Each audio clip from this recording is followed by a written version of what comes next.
Kwanza nashukuru kwa hizo pointi 3 alafu hatujapata injury. Imekuwa ni game poa. Ni game ambayo tumecheza na instructions. Tulijua tutapata ushindi kulingana na vile tumefanya mazoezi.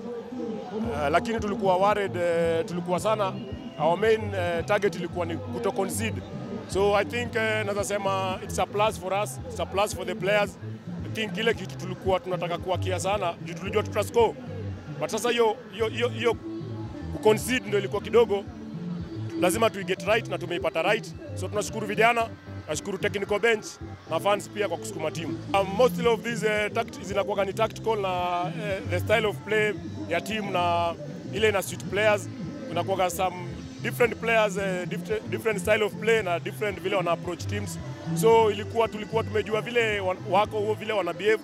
So tulitaka those kind of players hapo na tunasema imework kulingana na vile tulitrain na vile tulijipanga kama team.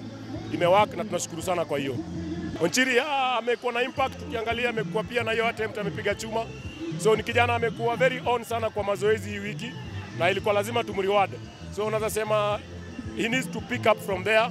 Lazima ajue sasa, lazima ako ready anytime because ukiangalia vile ameingia unaweza fikiria ni mtu amekuwa kicheza.